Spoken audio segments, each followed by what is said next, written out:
Hi everyone, welcome to A Stitch in Time. Today is Wednesday, it's June 4th, 2025, and this is episode 310.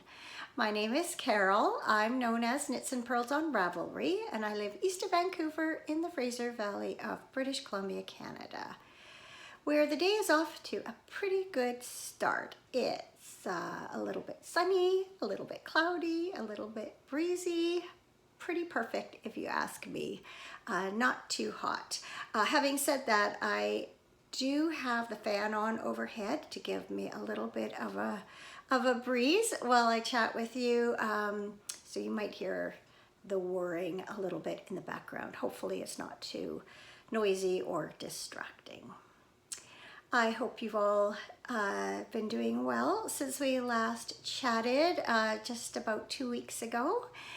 Things have been continuing to be busy, or things have continued to be busy. Am I saying that right? You know what I mean. It's been busy, but in a good way. We are continuing to see progress around here with renovations and moving in. Spoiler alert, we're in my craft room. More on that later. The sense of progress has also kind of spilled over into my crafting, and that feels really, really good. I feel like I've been, I wouldn't say in a slump or a funk per se, but just haven't had a lot of headspace for projects or a lot of space. Also, our downstairs living room / dining room area have been full of a lot of things that don't belong there, but now that the flooring is done upstairs here, we've been able to move a lot of things out of that area. So that's just very freeing in itself, just to have that visual space. And also we've been able to make use of this upstairs area, so that's also been just fantastic. I feel like we're living in all of our house now, not just half of it. Before I tell you what I've been working on, a couple of things. First of all, there is a make-along taking place in the Ravelry group called Stash Spectacular. As you might have guessed, that is the theme that, sorry, of course that's the theme. The theme of the make-along is to use up or draw from your yarn, fiber, and pattern stash. It's a super casual year-long chatter thread, so if that sounds like something you'd be interested in, come on over and jump in anytime. I am wearing some knitwear today. This is Etta by Allison Green. It's a summer top I knit a couple of years ago from Barocco Summer Sesame in the Garden colorway. And this is a Barocco pattern that was designed for this yarn. I saw a sample in my local yarn shop and took a shine to it, and really enjoyed knitting it up. And it's a really nice, just a summer tee, round yoke, circular yoke, top-down construction. I'll see if I can stand up a little bit and show it to you.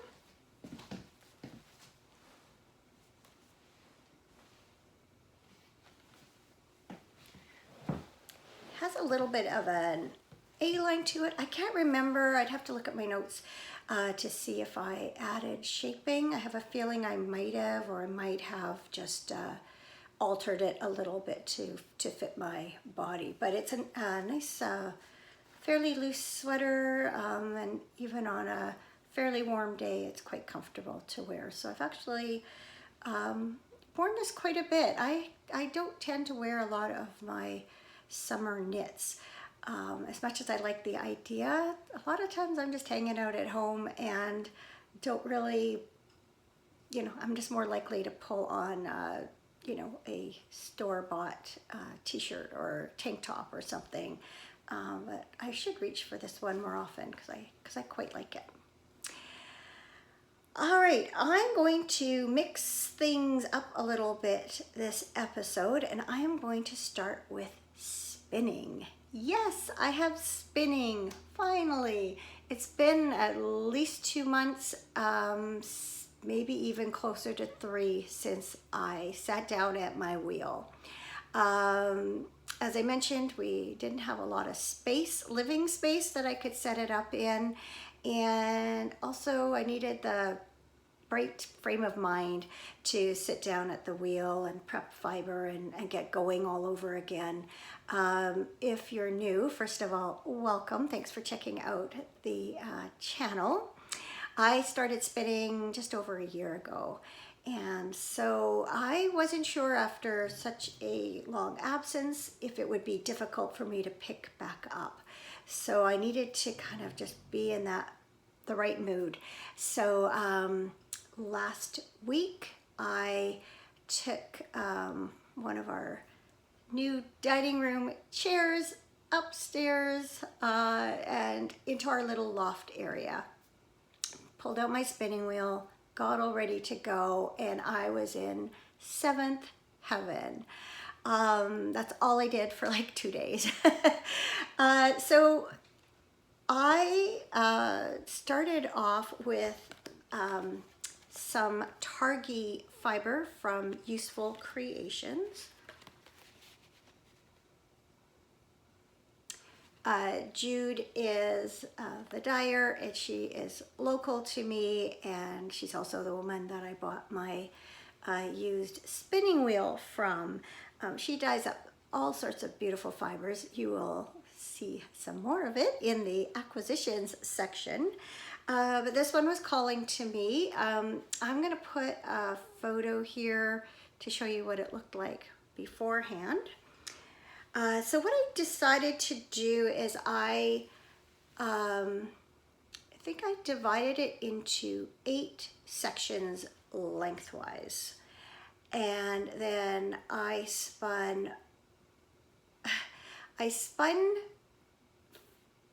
separated them into 2. And I think one end started with the purple and the other end ended with the green. So I spun one side from purple to green, and then I added in the green from the second length. Oh, gotta go grab that phone. 1 second. So as I was saying, I spun the first length purple to green, then I spun the second length green to purple, the next one purple to green, the next one green to purple. And then I did the opposite for the other 4 lengths. Started with the green to purple, purple to green, and so on. And then I applied the 2 together so that the purple and green would barber pole. And what I wasn't expecting is that there were areas where actually the purple and purple spun together, and then sections where the green and green spun together. But overall, I've got this loose thread that I don't know where it belongs. Doesn't want to behave, it's kind of come out. Anyway, lots of barber pulling going on there with all sorts of combinations. It was a pretty consistent spin. This Targhee just spun, drafted like a dream. I was able to be really consistent with it, and I just spun it up in no time. It was just felt wonderful, and I couldn't believe, I guess it's kind of like riding a bike. I just picked up where I left off. I was so pleased about that, and I could not be more pleased with how this yarn turned out. It's very lofty and just beautiful. Look at all that beautiful barber pulling. Funny thing is, I had divided the fiber in half to start with, just eyeballed it, and then when I did the little sections of, like, when I divided it further, I kind of matched up approximate weights, and when I finished plying, I literally had about ½ a meter of yarn remaining on the second bobbin. It was that closely spun or that evenly spun. I just couldn't believe, or that evenly divided, I guess I should say.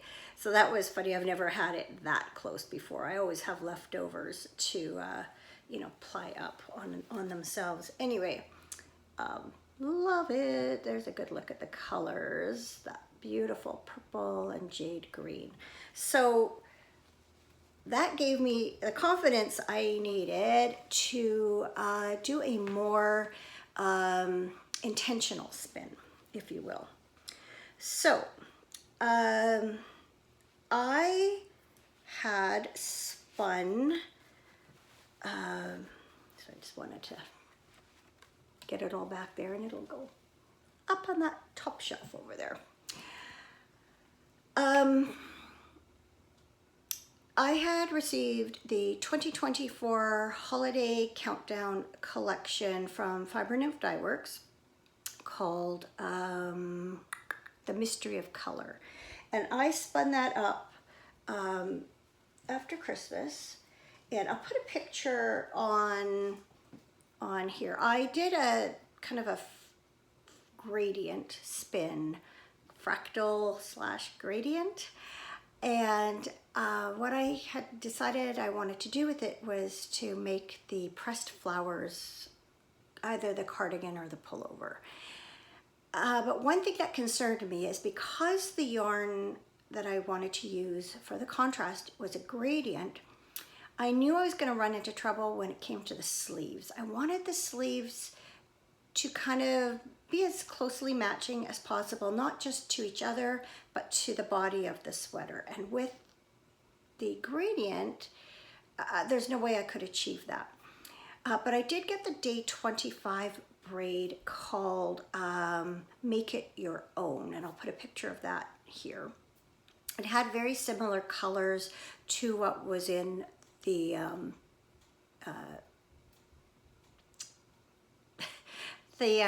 days 1 to 24 holiday collection. And so I decided that I would attempt to spin kind of again, I couldn't do a gradient per se because the yarn was not a gradient, but I thought I could do like a fractal spin, and that would give me some repeating bands of color where the various colors overlapped with themselves. And so I proceeded to divide that braid in half, horizontally, split it in half, folded it in half, broke it apart. One half I took and I split it in two, and I spun each of those sections on 2 separate bobbins. And then with the other half, I divided it again, I think I divided it into 8, if I'm remembering correctly. Divided them into 2 sections of 4, spun them end to end, and then plied each with the first and second bobbin. So the 2 bobbins that I had done with one half, I plied the other half of the braid onto each of those bobbins. So I would have 2 skeins that were very similar. So I would say my efforts were semi-successful. I ended up spinning the first half of the braid more densely than the second half, I think, for a couple of reasons. One is that I was spinning the whole length of the braid, and I did not draft it as much going into the spinning, where when I divided the other half into 8, I had very thin sections that drafted very easily as I spun and ended up thinner. So what ended up happening is I had quite a bit of yarn left over of the second half of the braid. So I did get 2 closely matching braids from what I set out to do, and they also look quite similar to in color to the days 1 to 24. So I think they will do nicely. But I had a lot left over on this, of, like I said, of the second half of it. So I spun those together and got a little cake like that.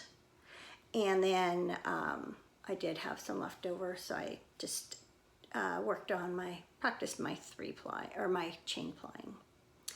So then it was time to swatch. And so actually I should show you this maybe a little more closely before I do. Can you see all the barber pulling and where the different yarns overlapped? Just love all these soft colors. They remind me of Easter eggs. So, time to swatch. So I didn't want to use up any of the sleeve yarn, so I wound this kind of leftover stuff back into a cake. And I started swatching for the pressed flowers. Isn't that pretty? Remember which is, yeah, I think that's the way I started. Look how nice it looks with the navy. So I am using some, sorry, I reach out of frame here. Got a chair here with my things on it. I have this big cake of yarn from the Bendigo Woolen Mills in Bendigo, Australia, which I bought in 2013 when we were in Australia. My husband very kindly obliged me by driving up from Melbourne to Bendigo, and I have had this in my stash ever since. Did I say it was 2013? So this is Spring Fling in the Belladonna colorway. And it is 90% wool and 10% mohair, and it is a DK weight.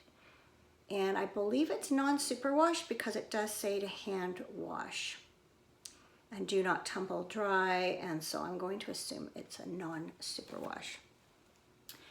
So I just thought these were the perfect combination. I mean, just look at that. Isn't that so pretty? So the thing is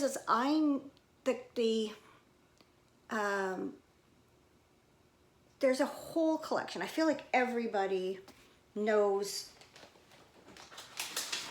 or is familiar with the Pressed Flowers series. It's by Amy Christophers, who is Savory Knitting. And there's a cardigan, there's a pullover, there's a vest, there's a hat. I think there's a cowl, maybe mitts, like there's everything you can think of, and it's mosaic knitting. So you're only working with one color at a time through doing slip stitches. And so you knit your color across the row, and you're slipping the stitches of the opposite color where instructed. And then you do the same on the way back, and then you go back with your contrasting colors. So you're always doing 2 rows of each color as you go through, but you're only ever working with one at a time. So it's an easy way to get color work, but it's so effective. So anyway, the thing is that the cardigan and the pullover are use 2 different weights of yarn. The cardigan, I think, is written for a sport weight yarn. I only have this one page from it. And then the pullover, I think, is written for a DK. And what I have is a DK, and I would say that the handspun runs from a sport to DK to even a light worsted, depending where I am in the skein. So when I swatched it, I ended up with the stitch gauge for the pullover. But since I wanted to make the cardigan, I figured I could get the cardigan pattern and adjust my sizing with the gauge from the DK one. And that's exactly what happened. Plus, I only had X amount of yarn. So if I had done the cardigan as written, I wouldn't have had enough, I don't think, enough of the contrast yarn, at least not according to what it called for. And so I did my swatch, worked out great for the pullover gauge, which is 21 stitches over 4 inches for the width. And so it turned out that size 1 of the cardigan pattern was going to work up to be basically the size I wanted it to be, even though because my gauge is bigger. If I made size 1 of this in the gauge that is written, it would be too small. But it worked out really well to find a size that was really close to what I needed to cast on. And I'm kind of modeling the fit of this cardigan after my Jethro, which is a crocheted and knit cardigan by Tanis Lavallee of Tanis Fiber Arts. I'll put a picture in here. I love how my cardigan fits. I've worn it a ton, and I wanted something very similar in fit with that. This is also a drop shoulder, so it's going to be quite easy to kind of match it up. And so yeah, I'm off to a good start. I did begin this oh, I gotta pick up my yarn, I dropped it, a little rusty here. I have begun this twice. I cast it on, did all the ribbing. It's 1 by 1 ribbing. It's really boring. And then I was thinking, because I wasn't sure how far my yarn would go, I started with, this is skein 3. So in the middle, here, let me show you how these line up. So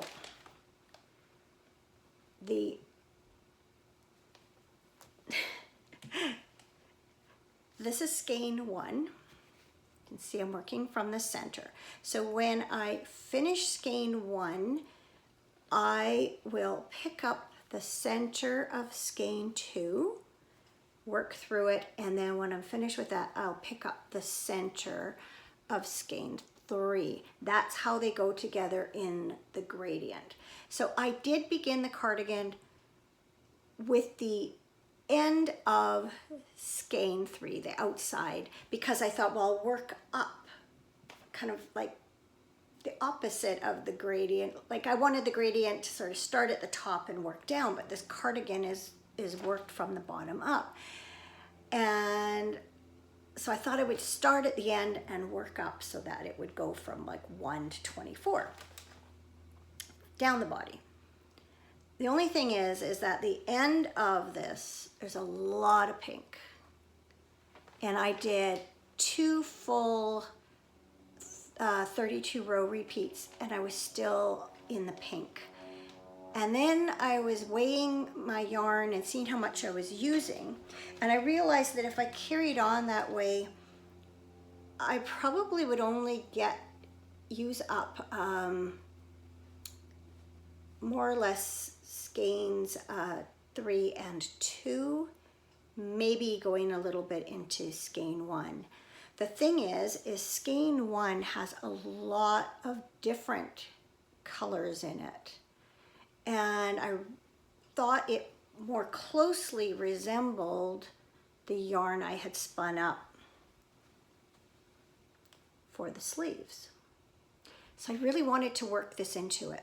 So what I decided to do is take it back and start over again and start with color 1 at the hem, work my way up, and then that way I'll go through all of this skein, all of skein 2, skein 1, skein 2, and then part of skein 3. And you can see in the middle of skein 3 that there's more of that similar look to it. Lots and lots of thought obviously has gone into it because I want the sleeves to be as cohesive to the body as possible.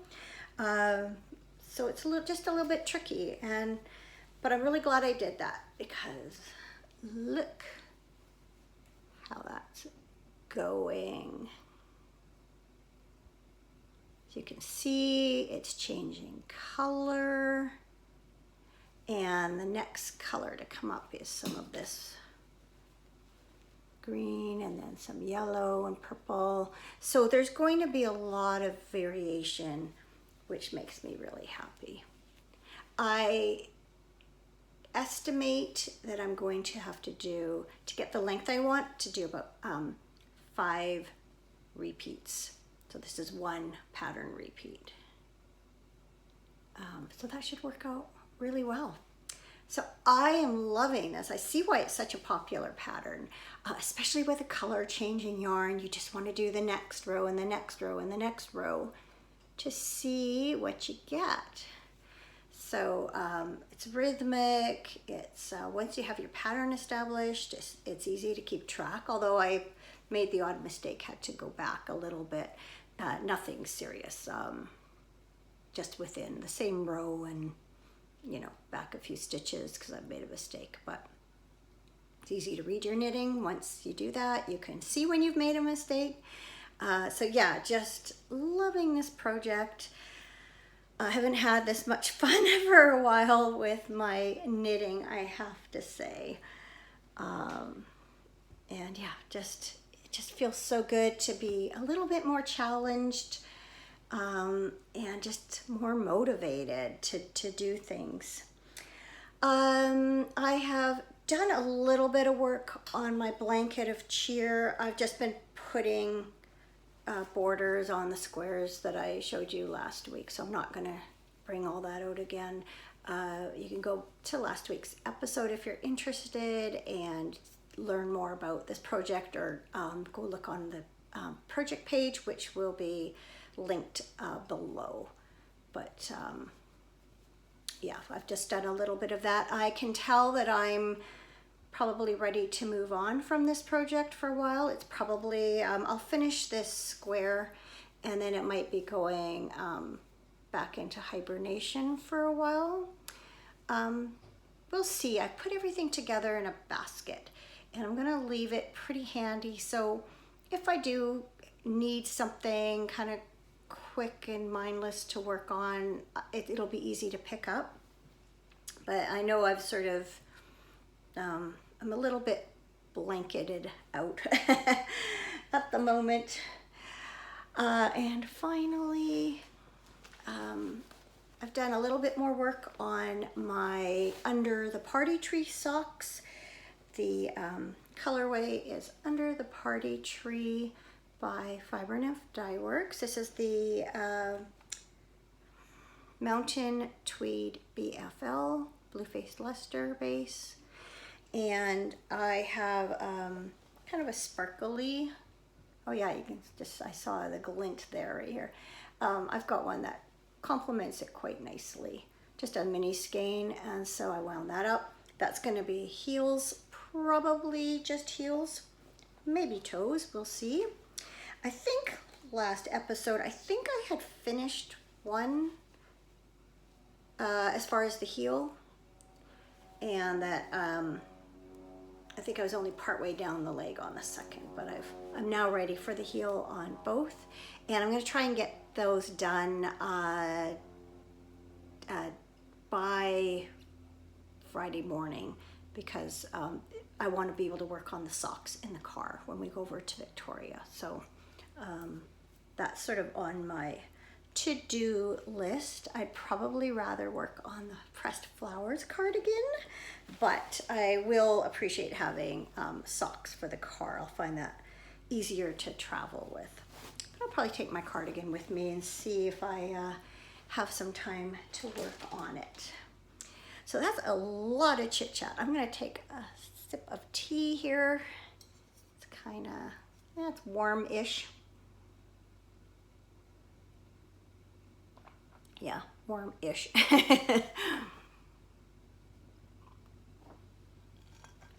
I have acquisitions, as I mentioned. So we had on Saturday, it was the monthly meeting for the Spinners and Weavers Guild, and so I was really hoping Jude would be there and that she would bring some fiber, as she often does, and I was not disappointed. So I picked out 6 braids of fiber. This one I thought was so beautiful, such a gorgeous watercolor look to it. This is what she calls a swirl superwash merino. It's got those little bits of black. So that'll be kind of fun to see how that spins up. I find like sometimes it's fine. Like this one was just a one braid, got one, skein out of it, but I'm finding that a lot of the times I'm wishing I had bought 2 so that I had more to do it with it, more than just a hat or something.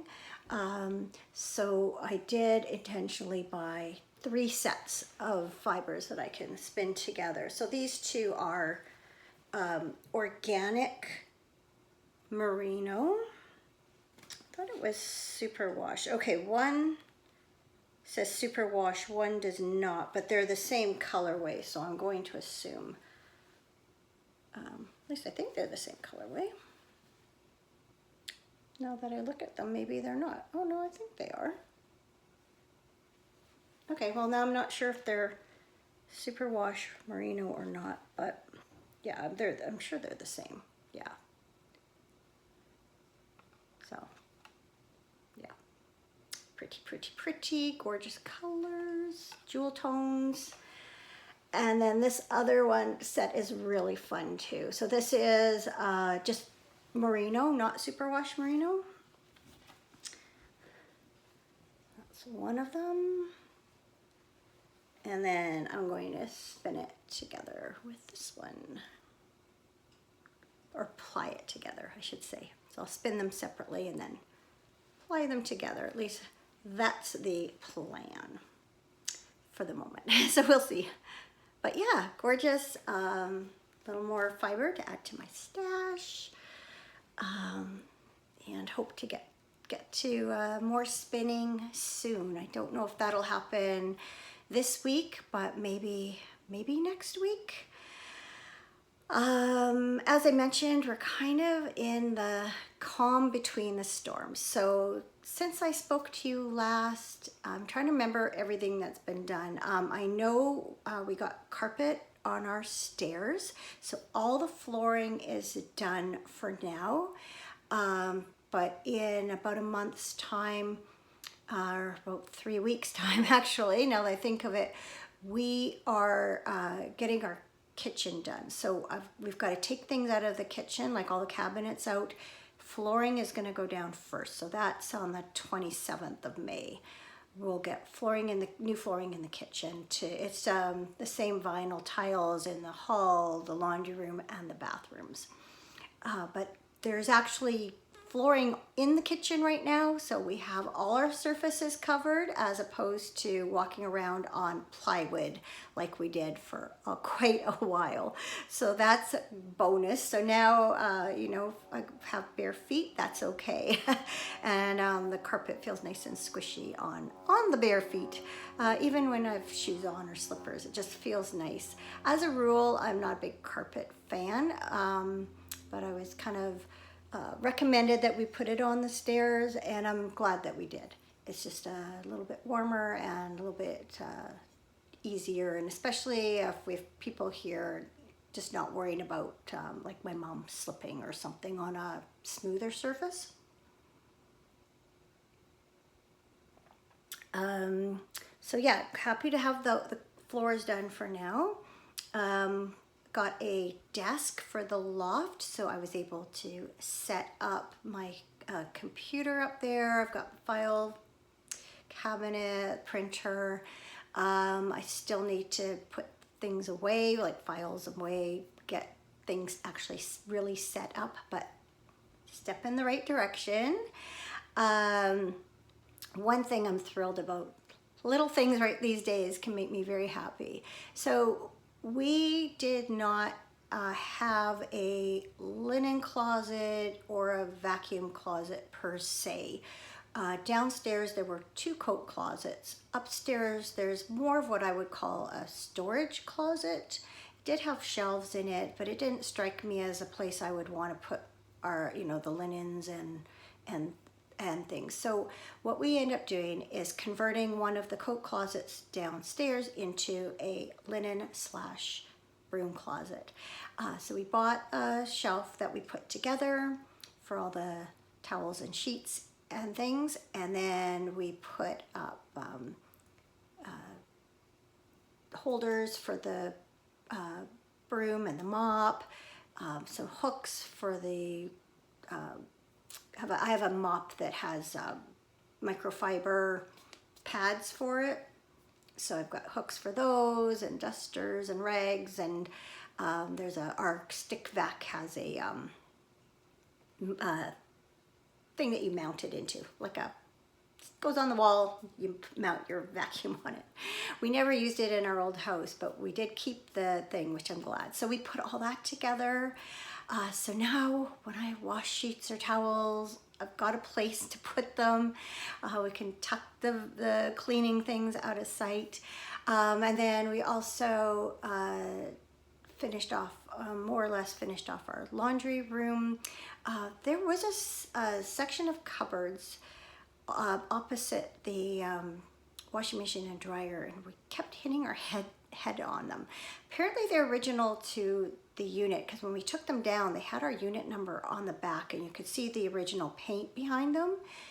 But Cameron had this great idea of taking 2 of them and mounting it over the washer and dryer. So there were shelves up there, but they were like open.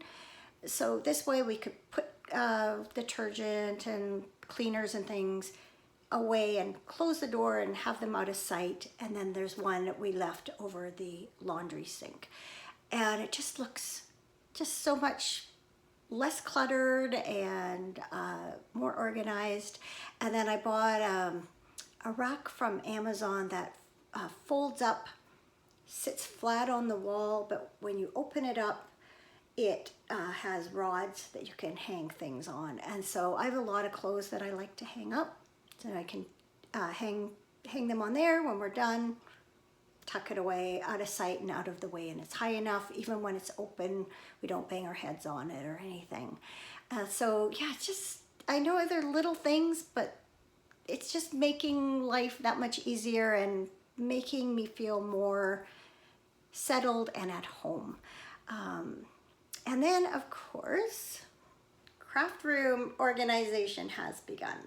So I bought a new sewing table from Amazon and put that together. So that's over in front of the window over there. And then Cameron very kindly went into IKEA and picked up some Billy bookcases for me. So I've got this one here without the doors for my books. We did have a door for it, and we got the corner brackets for this thing so you could make it go on a corner, and it was a lot more fiddly than it appeared. And this door, it was sticking as it opened and closed, and I said, you know what, originally I had envisioned it without a door anyway. I thought I'll get the door just because it keeps the dust out, but I said, don't worry about it. So though that's open, but the rest all have the doors. And so I've been putting yarn and fiber and things away. Had thought I'd put all the yarn away, and then I found a box that was half full of yarn. I am actually going to get one more single bookcase because I still need a place to put some of my sewing things out of sight, and so and patterns and things. So anyway, one more, and then that should do it. I've got a big closet in this room that I can stack totes and things. So it's coming together. nothing up on the wall yet. I won't show it to you beyond this week. I kind of want everything kind of finished and everything before I show it to you, because there's still, you know, kind of a lot of clutter and mess. But yay, I have a place to podcast again, and some color in the background, and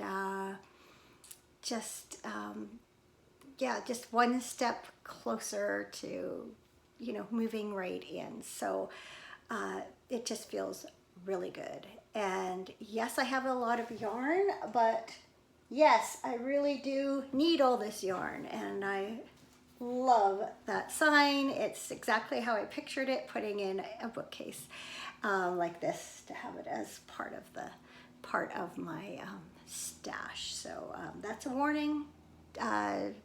You can judge if you want. I just don't want to hear about it. I've been curating this collection for over 20 years, and so it's not anyone's, you know, business but my own. I guess is what it comes down to. I know a lot of you have big stashes. I know a lot of you have small stashes, and some of you probably don't have any stash at all. Way to go. I admire that, but that's not me. And I love having the choice, and I love having it out where I can see it and easily accessible. I know it's not the greatest thing to have your yarn out in the open, but the blinds in this room will be closed when it's not being used, and so I feel like it will, you know, I'll be minimizing the opportunity for fading, because I am aware of that issue, but I really want to see it. I'm just so inspired looking at it, and it was so fun to pull things out and touch and feel them again, and just be reminded of what I have. So definitely my mojo is returning. And that's not even talking about like the cross stitch and sewing and weaving and all that. This whole bottom here, that's all yarns that I want to weave with. And then there's fiber here, and then my hand spun is up there. So it's cool to have a whole section for that kind of thing too. Anyway, we had a very enjoyable Saturday last weekend. Our son and his fiance had an engagement party at the brew pub where they had their first date, and had lots of friends and family attend, and it was just a really nice occasion. It's set up so that kids are allowed. There were a lot of little kids there, just having fun. I love mixed events like that. I enjoy seeing the kids and just people from several different generations and all mixing together. It was very enjoyable. So they're planning a wedding for next spring. Haven't set a date yet. And then, as I mentioned, we'll be heading to Victoria this coming weekend for my mother-in-law's celebration of life. Our 3 children are going to drive out to the ferry, walk on, and we'll pick them up on the other side. They're just coming over for the day.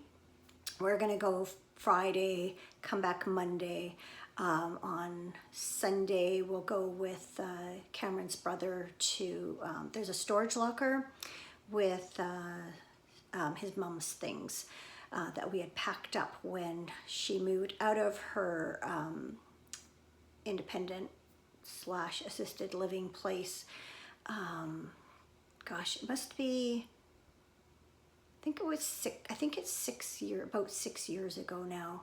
So we're gonna go through things, sort them, inventory them, and all of that. So we'll come home Monday. Unfortunately, we are on the mainland, he's on the island, and so there's only so much we can do to help from afar, but we trying to do what we can. Something good. It's my older son's, or our older son's birthday today. He's 38, so happy birthday to Matthew. Yeah, you know, I don't know if you do this with your kids' birthdays, but you have this little flashback to the day they were born. What time is it? It's just after 11:30, so I was well into labor at this point, and I had him up mid-afternoon. One of my boys was born at 2:10, and the other was 2:30. And I never remember which one's which. I think Matt was 2:30, but I wouldn't swear by that. So he is going out for dinner tonight, and then we're gonna head over and see him for a little bit after they get home. Another good thing is we had some much hotter weather last week, and yay for air conditioning. That is one bonus of our new place. It has central air, and so we turned it on last week for the first time. And also there are big fans in all of the bedrooms. My craft room is actually a bedroom, as is what's going to be the den. Out in the loft and downstairs in the living room. So it's nice. We get a lot of airflow even without the air conditioning. So also we're able to open our front door. We've got the screen on the storm door there, and then we've got a screen on our patio door, which is down a long hall but opposite each other. So we get a lot of good airflow in here, but air conditioning, we're really going to appreciate that this summer, I can tell. So yay for air conditioning. And then, yeah, as I said, I'm just so thrilled to feel invigorated again as far as crafting goes. This pressed flowers cardigan is just hitting all the right buttons right now, and getting back into spinning just makes me feel so happy. And I am anticipating all the other crafts that I hope to get into over the summer. Really want to warp up my loom and do some weaving and pull out my cross stitch. I'm just feeling, we still have lots to do. Our to-do list is still like this long, but it's lots of little things, and it's a lot of the things don't have deadlines.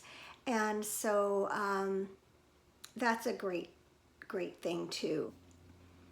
Another little thing that's making me very happy is that last night Cameron put up a new double towel rack in our ensuite. So I now have a towel bar that holds both my towels. I like to have one for my hair and one for my body. Long story short, I had ordered this item about a month ago, and it wasn't coming, and I finally just canceled that order and was able to get it somewhere else much more quickly. So I no longer have to put my towels over the shower door to dry them.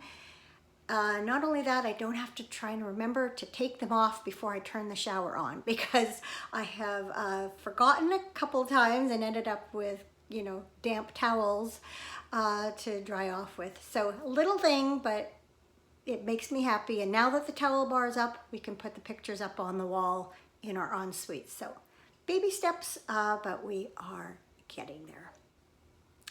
All right, I think that's everything for today. Thank you so much for joining me. I'm not sure when I'll be back again. As I mentioned, there's another storm brewing. I will do my best to fit in another episode before everything goes sideways again, but no guarantees.